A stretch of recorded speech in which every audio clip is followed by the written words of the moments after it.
Hello everyone, welcome in your science video class. So today we will start our new chapter, that is chapter number 10, air the life giver. Okay, so here we will discuss some topics: what air contains, keeping the air clean, properties of air. Okay, so let's start. As you all know that air is all around us, यानी कि हमारे चारों तरफ जो है क्या है, air है. Okay, all living things need air to breathe. और सभी लिविंग थिंग्स यानी कि जो भी लिविंग ऑर्गेनिजम्स है, जो भी लिविंग थिंग्स है, उन सबको क्या चाहिए, एयर चाहिए. किसके लिए, किस चीज के लिए, ब्रीथ करने के लिए यानी सांस लेने के लिए. There can be no life without air. और अगर एयर नहीं होगी तो वहाँ कोई लाइफ नहीं है हमारी.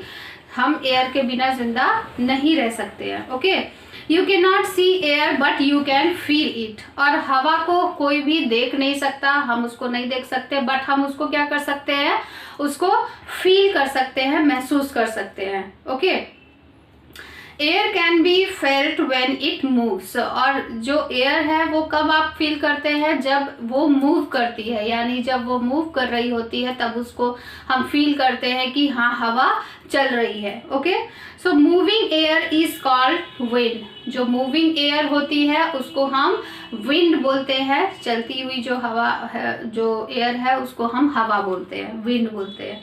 Okay, now we will start our topics, that is what air contains. यानी कि एयर में क्या क्या होता है. Air is a mixture of many gases. हमारी जो एयर है उसमें बहुत कुछ होता है. So first of all air में क्या है कि एयर जो है बहुत सारे गैसेस का मिक्सचर है, मिश्रण है. ठीक है, let us learn what as air contains. उसके अलावा एयर में और क्या क्या है ये हम जानेंगे. So air also contains water vapours. यानी कि हमारी एयर जो है उसमें वाटर वेपर्स भी प्रेजेंट रहते हैं. ठीक है, there are large water bodies. जैसे कि बहुत बड़ी बड़ी वाटर बॉडीज है, यानी जैसे कि रिवर है, लेक्स है, या फिर पॉन्ड्स हैं. ये सब क्या है, वाटर बॉडीज है.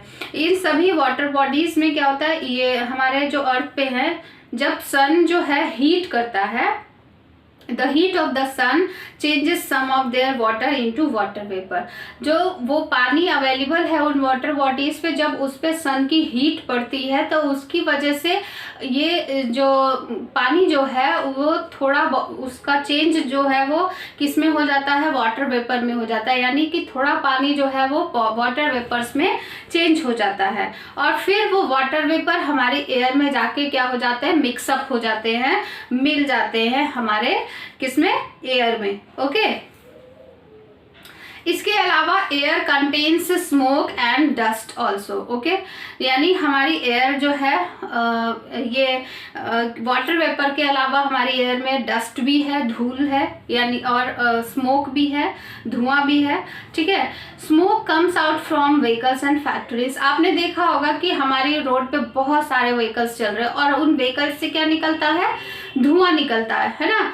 तो वो धुआं जो है वो हमारे, जब आपने देखा होगा गाड़ी से धुआं निकलता है, वो सब कहाँ जाता है, हमारे एटमॉस्फेयर में इधर उधर चारों ओर फैल जाता है ना. और वो मिक्स हो जाता है हमारे एयर के साथ, क्योंकि थोड़े समय बाद वो डिसअपियर हो जाता है वो धुआं, आपने देखा होगा.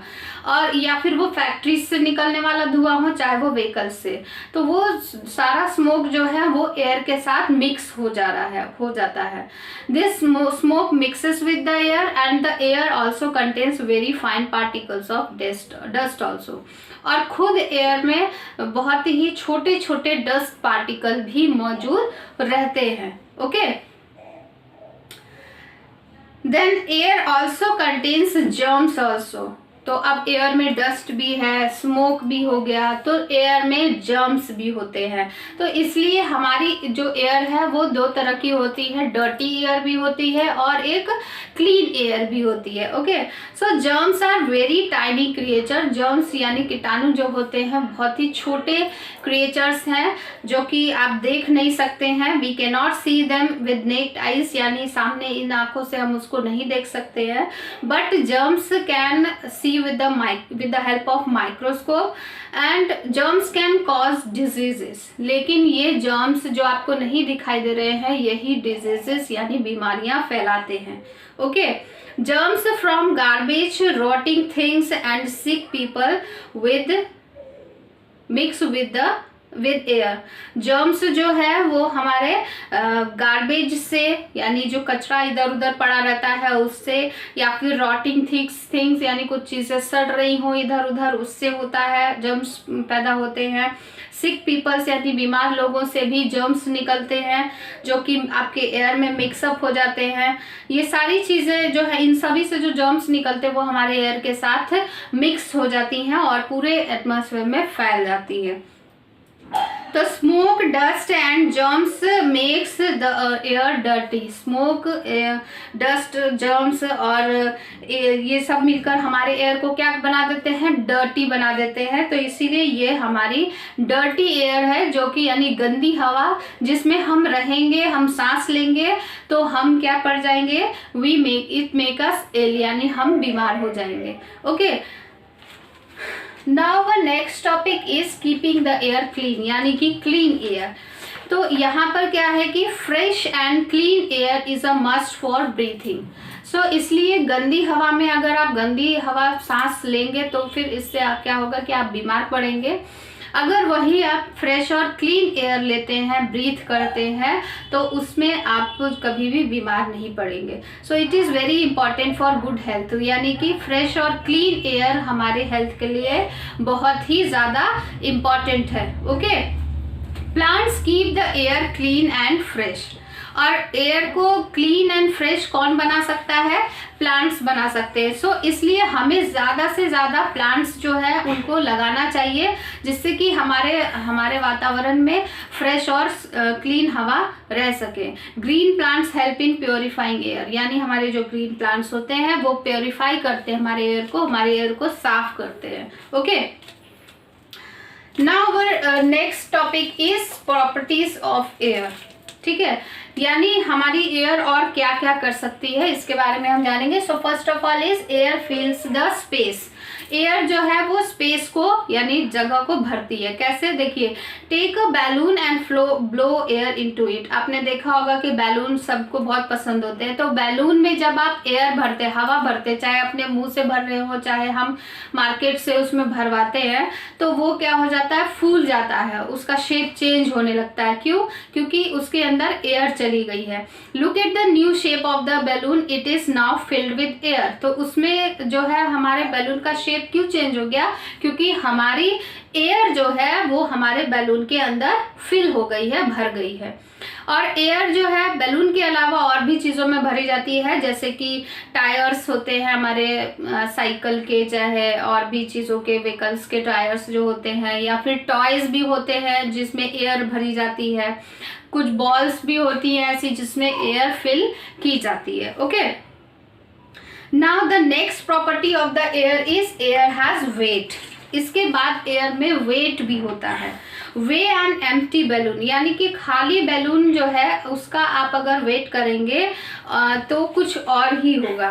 देन अगर आप fill the balloon with the air and waste it again, यानी फिर उसी बैलून को अगर आप हवा उसमें भर देते हैं और तब उसका वजन करते हैं, तो आप देखेंगे कि हमारे बैलून का वजन जो है वो क्या हो गया होगा, वो बढ़ गया होगा। ओके, तो the balloon full of air is heavier. तो हमारे एयर जिसमें हमने भरी है वो बैलून ज़्यादा हैवियर होगा compare to the empty balloon, क्योंकि एयर में भी वेट होता है, इसलिए हमारे जो वो बैलून जिसमें एयर थी वो भारी है। Okay, now the next property is air helps to burn, यानी जलने में भी हमारी एयर जो है वो मदद करती है।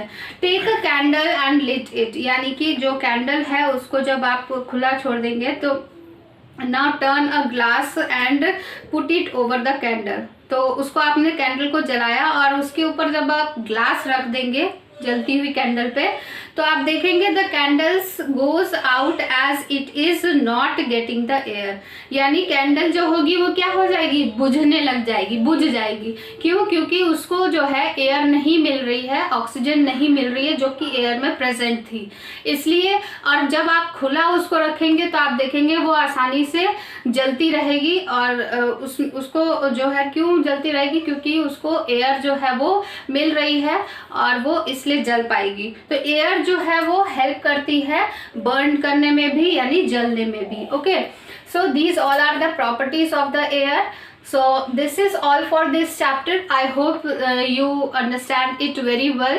Okay, so the question answer of this chapter is you will get by the PDF. So you have to do the question answers in your fair copy with neat and clean handwriting. Okay, and learn the question answers also for your exam. Okay, so thank you all of you. Have a nice day.